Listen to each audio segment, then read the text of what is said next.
ಶ್ರೀ ಗುರು ಪೂಜ್ಯಾಯ ರಾಘವೇಂದ್ರಾಯ ಸತ್ಯಧರ್ಮರತಾಯ ಚ ಭಜತಾಂ ಕಲ್ಪವೃಕ್ಷಾಯ ನಮತಾಂ ಕಾಮಧೇನವೇ. ನಾನು ನಿಮ್ಮ ಸುಧೀಂದ್ರ ತೀರ್ಥರು ಮಾಡುವಂತಹ ನಮಸ್ಕಾರಗಳು.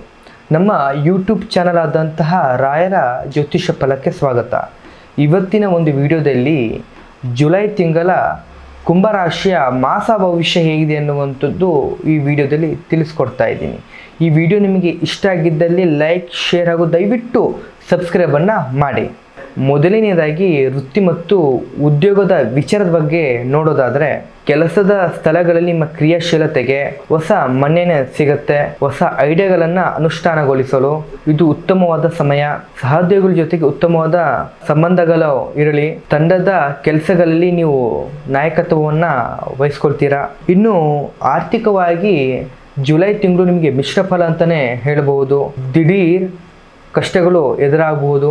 ಹಾಗೆಯೇ ಹೊಸ ಆದಾಯದ ಮೂಲಗಳು ಕೂಡ ತೆರೆದುಕೊಳ್ತದೆ. ಹಣಕಾಸಿನ ಯೋಜನೆಗಳನ್ನು ಮುಂಚಿತವಾಗಿ ಖಚಿತಪಡಿಸಿಕೊಳ್ಳಿ. ವ್ಯಾಪಾರಸ್ಥರಿಗೆ ದೂರದ ಊರುಗಳಿಂದ ಲಾಭ ಮಾಡಿಕೊಳ್ಬಹುದು. ಹೊಸ ತಂತ್ರಜ್ಞಾನ ಹಾಗೂ ಡಿಜಿಟಲ್ ಮಾರ್ಕೆಟಿಂಗ್ ನಿಮ್ಮ ವ್ಯಾಪಾರಗಳನ್ನು ಇನ್ನಷ್ಟು ಎತ್ತರ ತೆಗೆದುಕೊಂಡು ಹೋಗ್ತದೆ. ಪ್ರೇಮಿಗಳು ಹಾಗೂ ದಾಂಪತ್ಯ ಜೀವನದಲ್ಲಿದ್ದವರಿಗೆ ಈ ತಿಂಗಳು ಹೊಸ ಹುಮ್ಮಸ್ಸು ಮೂಡ್ತದೆ. ಸಂಗಾತಿಯೊಂದಿಗೆ ನಿಮಿಷದ ವಿಷಯಗಳ ಬಗ್ಗೆ ಚರ್ಚಿಸಲು ಒಳ್ಳೆಯ ಸಮಯ. ಸಂಬಂಧಗಳಲ್ಲಿ ಪಾರದರ್ಶಕತೆ ಕಾಪಾಡಿಕೊಳ್ಳಿ. ಮನೆಯಲ್ಲಿ ಶುಭ ಸಮಾರಂಭಗಳು ನಡೆಯಲು ಸಾಧ್ಯತೆ ಇದೆ. ಕುಟುಂಬವರ ಜೊತೆ ಸಮಯ ಕಳೆಯಲು ಪ್ರಯತ್ನವನ್ನ ಮಾಡಿ. ಬಂಧು ಮಿತ್ರರಲ್ಲಿರುವಂತಹ ಹಳೆಯ ಭಿನ್ನಾಭಿಪ್ರಾಯಗಳು ಸಂಪೂರ್ಣವಾಗಿ ದೂರ ಹೋಗುತ್ತೆ. ಇನ್ನು ಆರೋಗ್ಯದ ವಿಚಾರದಲ್ಲಿ ನೋಡೋದಾದ್ರೆ, ನಿಮಗೆ ನಿದ್ರಾಹೀನತೆ ಸಮಸ್ಯೆ ಕಾಣಿಸ್ಕೊಳ್ಬಹುದು. ಮಾನಸಿಕ ಶಾಂತಿಗಾಗಿ ನಿದ್ದೆ ಮತ್ತು ಧ್ಯಾನವನ್ನ ಸ್ವಲ್ಪ ಅವಲಂಬಿತ ಆಗಿ. ಗ್ರಹಗಳ ಶುಭ ಫಲ ನಿಮಗೆ ಬರಲು ನಾನು ಹೇಳುವಂತಹ ಕ್ರಿಯೆಗಳನ್ನು ಮಾಡಿ.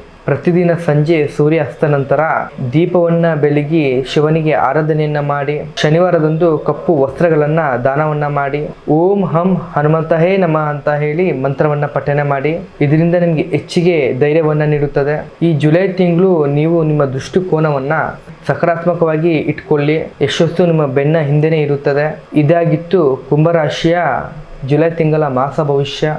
ಈ ವಿಡಿಯೋ ನಿಮಗೆ ಇಷ್ಟ ಆಗಿದ್ದಲ್ಲಿ ಲೈಕ್, ಶೇರ್ ಹಾಗೂ ದಯವಿಟ್ಟು ಫಾಲೋವನ್ನು ಮಾಡಿ. ಹಾಗೆ ನಿಮ್ಮ ಜೀವನದಲ್ಲಿ ಯಾವುದೇ ರೀತಿಯ ಸಮಸ್ಯೆಗಳಿದ್ದರೂ ಕೂಡ ಈ ಕೆಳಗಂಡ ನಂಬರಿಗೆ ಕರೆ ಮಾಡಿ ಅಥವಾ ನೇರ ಬಂದು ಕೂಡ ನಮ್ಮನ್ನು ಭೇಟಿಯಾಗಬಹುದು. ಧನ್ಯವಾದಗಳು.